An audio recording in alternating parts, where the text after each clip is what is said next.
ఓం శాంతి. October 24వ తారీఖు 2024 ఉదయం మురళి. ఓం శాంతి. బాబ్దాదా మధువనము. ఈరోజు మధుర మహావాక్యాలు. బాబా చెప్తున్నారు, మధురమైన పిల్లలు, అనంతమైన అపారమైన సంతోషాన్ని అనుభవం చేసేందుకు అనుక్షణము బాబా జతలో ఉండండి. ప్రశ్న: తండ్రి నుండి ఏ పిల్లలకు చాలా చాలా శక్తి లభిస్తుంది? జవాబు: ఎవరికైతే మేము ఈ అనంతమైన విశ్వమును పరివర్తన చేసేవారము, మేము అనంతమైన విశ్వానికి అధికారులుగా అవ్వాలి, మమ్మల్ని చదివించేవారు స్వయం విశ్వాధికారులైన తండ్రి అని నిశ్చయముందో ఆ పిల్లలకు చాలా శక్తి లభిస్తుంది. ఓం శాంతి. మధురాతి మధురమైన ఆత్మిక పిల్లలకు లేక ఆత్మలను ఆత్మిక తండ్రి పరమపిత పరమాత్మ కూర్చొని చదివిస్తున్నారు. అంతేకాక అర్థం చేయిస్తున్నారు. ఎందుకంటే పిల్లలే పావనంగా అయ్యి మళ్ళీ స్వర్గానికి అధికారులుగా అవుతారు. ఈ విశ్వమంతటికి తండ్రి ఒక్కరే అను నిశ్చయం ఈ పిల్లలకు ఉంది. ఈ విశ్వమంతటికి తండ్రి, సర్వాత్మల తండ్రి పిల్లలైన మిమ్మల్ని చదివిస్తున్నారు. ఇంత మాత్రమైనా మీ బుద్ధిలో ఉందా? ఎందుకంటే తెలివి తమో ప్రధానంగా ఇనుప పాత్రగా ఇనుపయుగముదిగా ఉంది. దిమాగ్ బుద్ధి ఆత్మలో ఉంటుంది. ఇంత మాత్రమైన దిమాగ్లో కూర్చుంటుందా? అనంతమైన తండ్రి మమ్మల్ని చదివిస్తున్నారు. మేము ఈ అనంతమైన విశ్వాన్ని పరివర్తన చేస్తామని అర్థం చేసుకునే శక్తి లభిస్తుంది. ఇప్పుడు ఈ అనంతమైన సృష్టిని నరకమని అంటారు. పేదలు నరకంలో ఉన్నారని, సన్యాసులు, షావుకారులు, గొప్ప పదవిలో ఉన్నవారు స్వర్గములో ఉన్నారని అనుకుంటున్నారా? తండ్రి అర్థం చేయిస్తున్నారు, ఇప్పుడు మానవ మాతృలందరూ నరకంలోనే ఉన్నారు. ఇవన్నీ చాలా అర్థం చేసుకునే విషయాలు. ఆత్మ చాలా సూక్ష్మమైనది. ఇంత చిన్న ఆత్మలో జ్ఞానమంతా నిలవడం లేదా? లేక మర్చిపోతున్నారా? విశ్వములోని సర్వాత్మల తండ్రి మీ ఎదురుగా కూర్చొని చదివిస్తున్నారు. బాబా మీ జతలో ఉన్నారని రోజంతా బుద్ధిలో గుర్తుంటుందా? ఎంత సమయం ఉంటుంది? 1 గంటనా? అర్ధగంటనా? రోజంతా గుర్తుంటుందా? బుద్ధిలో ఉంచుకునే శక్తి కావాలి. ఈశ్వరుడు పరమపిత పరమాత్మ మిమ్మల్ని చదివిస్తున్నారు. వెలుపల మీరు మీ ఇళ్లల్లో ఉన్నప్పుడు బాబా మీ జతలో ఉండరు. ఇక్కడ ప్రాక్టికల్గా మీ జతలో ఉన్నారు. పత్ని ఇంటిలో, పతి ఎక్కడో బయట ఉన్నప్పుడు జతలో ఉన్నారని అనరు. అనంతమైన తండ్రి ఏమో ఒక్కరే. తండ్రి అందరిలో అయితే లేరు కదా. తండ్రి ఏదో ఒక స్థానంలో కూర్చుంటారు కదా. అనంతమైన తండ్రి మిమ్మల్ని నూతన ప్రపంచానికి అధికారులుగా అయ్యేందుకు అర్హులుగా చేస్తున్నారని బుద్ధిలో ఉందా? అలాంటి బుద్ధి ఉందా? ఏదైనా మాటకు వెంటనే కోపం చేసుకోవడం, ఎవరికైనా నష్టం కలిగించడం, ఎవరినైనా నిందించడం లేదు కదా. సత్యయుగంలో ఎప్పుడూ ఎవరిని నిందించరు. అక్కడ గ్లాని చేసే చీచీ ఆలోచనలు చేసేవారే ఉండరు. తండ్రి తన పిల్లలను ఎంతో శక్తివంతం చేసి ఉన్నతంగా చేస్తున్నారు. మీరు తండ్రిని స్మృతి చేస్తే పాపాలు నశిస్తాయి. మీరు చేతులెత్తుతారు. అయితే మీ నడవడిక అలా ఉందా? తండ్రి కూర్చొని చదివిస్తున్నారనే విషయం బుద్ధిలో బాగా కూర్చున్నదా? చాలామంది నష సోడా వాటర్ వలె తుస్సుమంటుందని బాబాకు తెలుసు. అందరికీ ఇంత సంతోషపు పాదరస మీటరు పైకి ఎక్కదు. బుద్ధిలో కూర్చున్నప్పుడు నష ఎక్కుతుంది. విశ్వానికి అధికారులుగా చేసేందుకు స్వయంగా తండ్రే చదివిస్తున్నారు. ఇక్కడ అందరూ పతితులే, రావణ సాంప్రదాయానికి చెందినవారు. రాముడు వానర సైన్యం సహాయం తీసుకున్నాడని కథ ఉంది కదా. తర్వాత ఏదేదో చేసేశారని రాసేశారు. ఇప్పుడు బాబా రామునిపై విజయమును కలిగించి లక్ష్మీనారాయణులుగా చేస్తారు. ఎవరైనా అడిగినప్పుడు పిల్లలైన మీరు వెంటనే భగవంతుడు మమ్మల్ని చదివిస్తున్నారని చెప్తారు. ఒక టీచరు మిమ్మల్ని వకీలుగా ఫలానాగా చేస్తానని చెప్పి నిశ్చయంతో చదివిస్తారు. వారు తయారైపోతారు. చదివేవారు కూడా నెంబరు వారుగా ఉంటారు కదా. కనుక పదవి కూడా నెంబరు వారుగా పొందుతారు. ఇది కూడా చదువే. బాబా లక్ష్యాన్ని మీ ఎదుట చూపిస్తున్నారు. ఈ చదువు ద్వారా మేము ఈ విధంగా లక్ష్మీనారాయణులుగా అవుతామని మీకు తెలుసు. ఇది సంతోషించే విషయం కదా. ఐసిఎస్ చదివే వారికి కూడా మేము ఈ చదువు చదువుకొని ఈ పని చేస్తాము, ఇల్లు కట్టుకుంటాము, అలా చేస్తామని బుద్ధిలో మెదులుతూ ఉంటుంది కదా. ఇక్కడ తండ్రి కూర్చొని పిల్లలైన మిమ్మల్ని చదివిస్తున్నారు. అందరూ చదవాలి, పవిత్రంగా అవ్వాలి. మేము ఏ విధమైన అపవిత్ర కర్మ చేయమని తండ్రికి మీరు ప్రతిజ్ఞ చెయ్యాలి. తండ్రి చెప్తున్నారు, ఏవైనా విరుద్ధమైన కర్మలు చేస్తే సంపాదనంతా నష్టమైపోతుంది. ఇది మృత్యులోకము, పాత ప్రపంచము.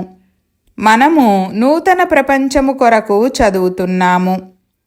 ఈ పాత ప్రపంచము సమాప్తమైపోతుంది. పరిస్థితులు కూడా అలాగే ఉన్నాయి. తండ్రి మనల్ని అమరలోకము కొరకే చదివిస్తున్నారు. ఈ ప్రపంచ చక్రమంతటిని తండ్రి మీకు అర్థం చేయిస్తున్నారు. వారి చేతిలో ఏ పుస్తకమూ లేదు, అలాగే నోటితో చెప్తూ ఉంటారు. మొట్టమొదట తండ్రి అర్థం చేయిస్తున్నారు, స్వయాన్ని ఆత్మ అని నిశ్చయం చేసుకోండి. ఆత్మ తండ్రి అయిన భగవంతుని పుత్రుడు. పరమపిత పరమాత్మ పరంధామంలో ఉంటారు. ఆత్మలమైన మనము కూడా అక్కడే ఉండేవారము.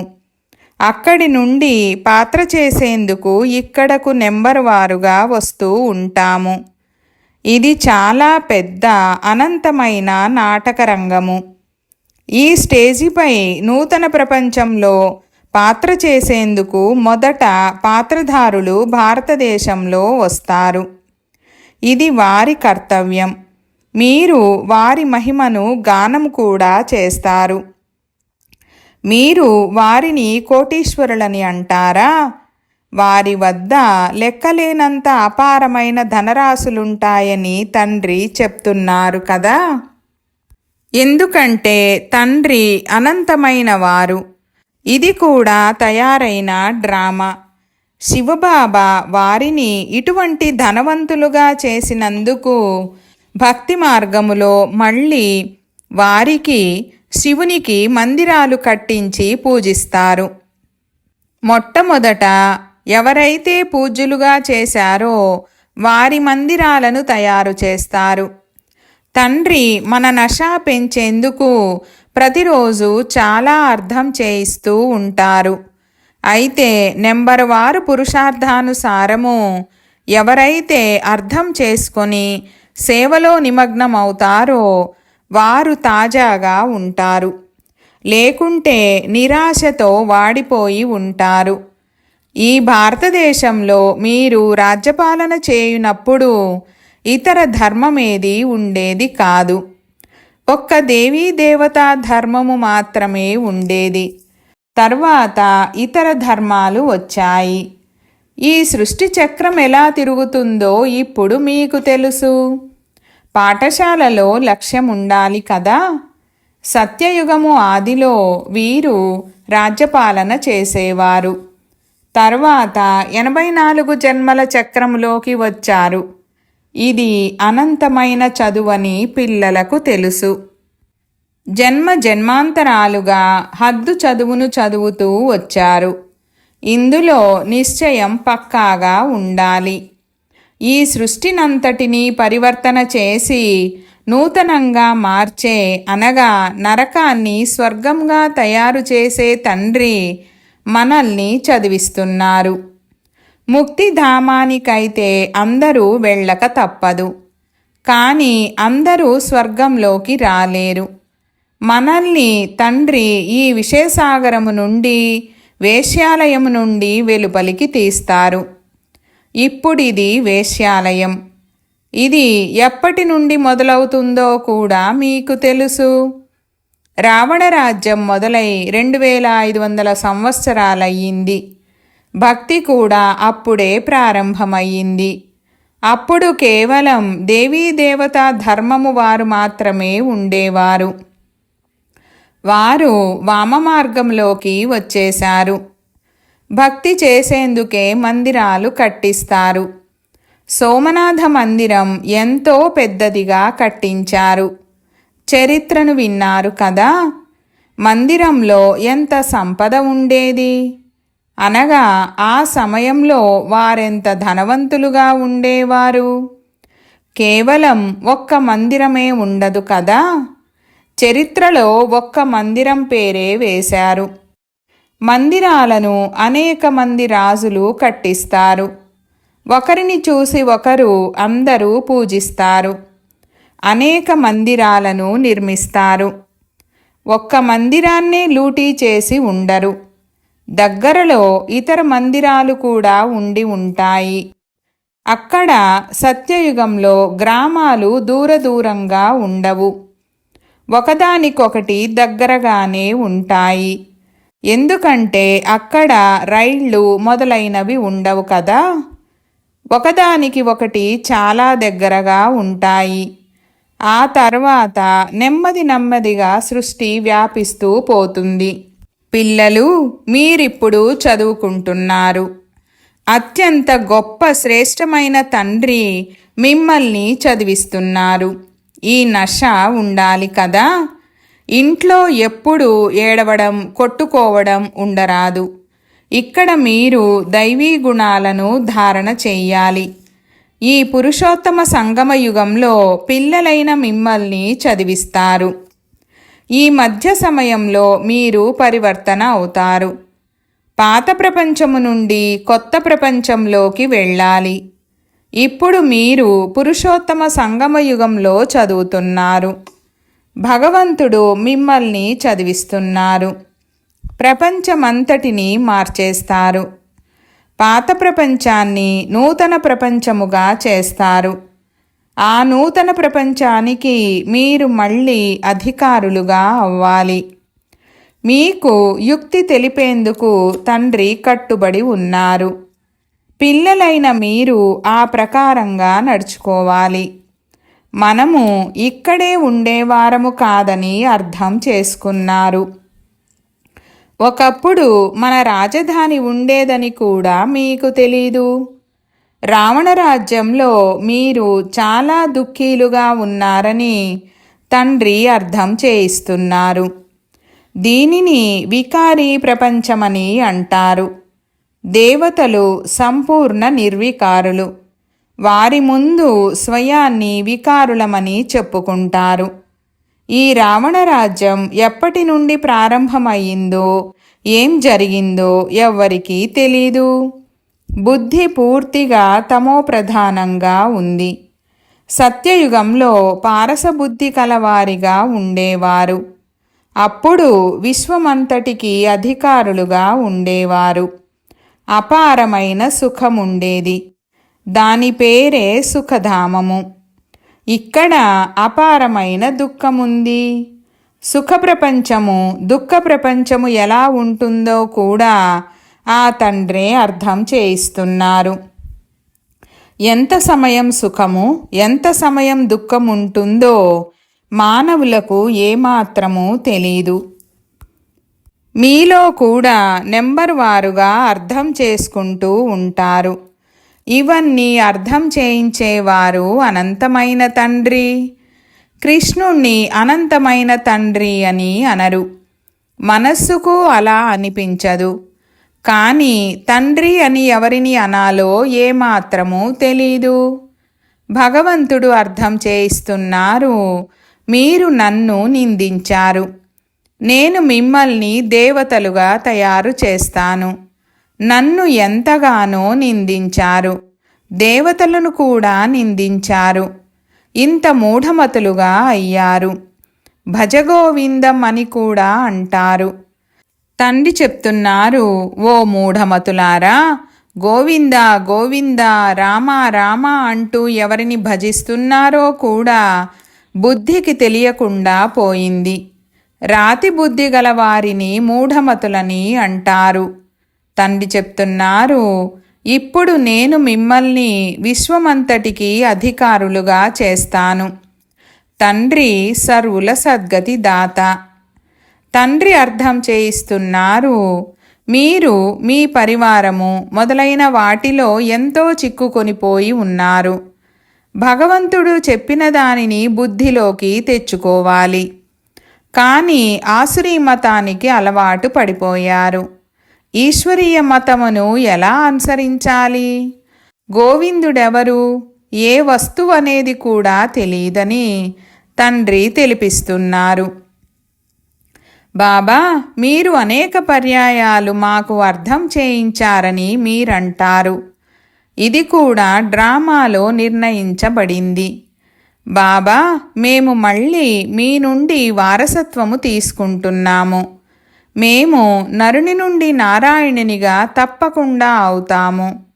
మేము ఫలానాగా అవుతామని విద్యార్థులకు నష తప్పకుండా ఉంటుంది, నిశ్చయముంటుంది. మీరు సర్వగుణ సంపన్నులుగా అవ్వాలని ఇప్పుడు తండ్రి చెప్తున్నారు. ఎవ్వరిపై కూడా కోపగించుకోరాదు. దేవతలలో పంచవికారాలు ఉండవు. శ్రీమతమును అనుసరించాలి. మొట్టమొదటి శ్రీమతము స్వయాన్ని ఆత్మగా భావించండి.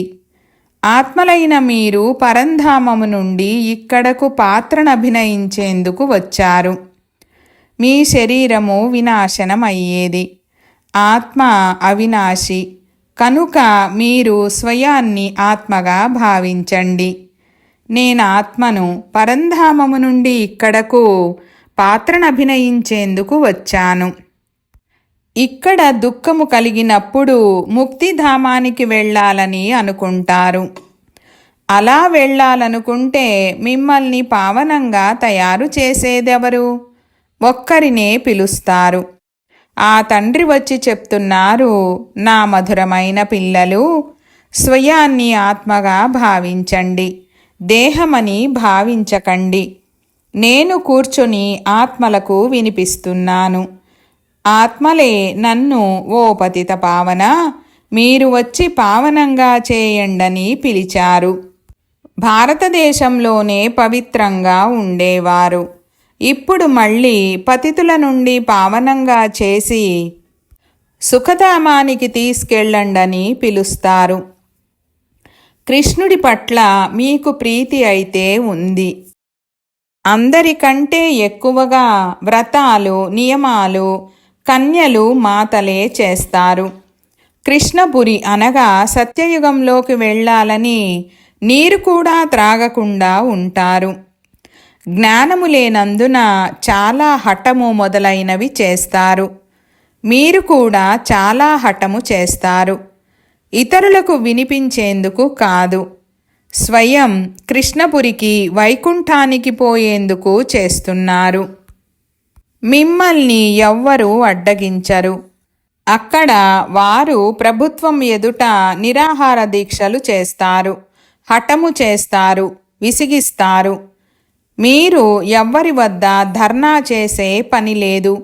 ఇది మీకెవ్వరూ నేర్పించనూ లేదు. శ్రీకృష్ణుడు సత్యయుగంలోని మొదటి రాకుమారుడు. కానీ ఈ విషయం ఎవ్వరికీ తెలీదు. వారు కృష్ణుణ్ణి ద్వాపరయుగంలోకి తీసుకెళ్లారు. తండ్రి అర్థం చేయిస్తున్నారు, మధురమైన పిల్లలు, భక్తి వేరే, జ్ఞానము వేరే. జ్ఞానము పగలు, భక్తి రాత్రి. ఎవరికి? బ్రహ్మకు రాత్రి, బ్రహ్మకు పగలు. కానీ దీని అర్థము గురువులకే తెలీదు, వారి శిష్యులకు అంతకంటే తెలీదు. జ్ఞానము, భక్తి, వైరాగ్యాల రహస్యాన్ని తండ్రి పిల్లలైన మీకు అర్థం చేయించారు. జ్ఞానము పగలు, భక్తి రాత్రి, ఆ తర్వాత వైరాగ్యం. వారికిది తెలియదు. జ్ఞానము, భక్తి, వైరాగ్యం అనే పదాలు మాత్రం కరెక్టే, కానీ వాటి అర్థము తెలీదు. ఇప్పుడు పిల్లలైన మీరు అర్థం చేసుకున్నారు. తండ్రి జ్ఞానమునిస్తున్నారు, దానివలన పగలు వస్తుంది.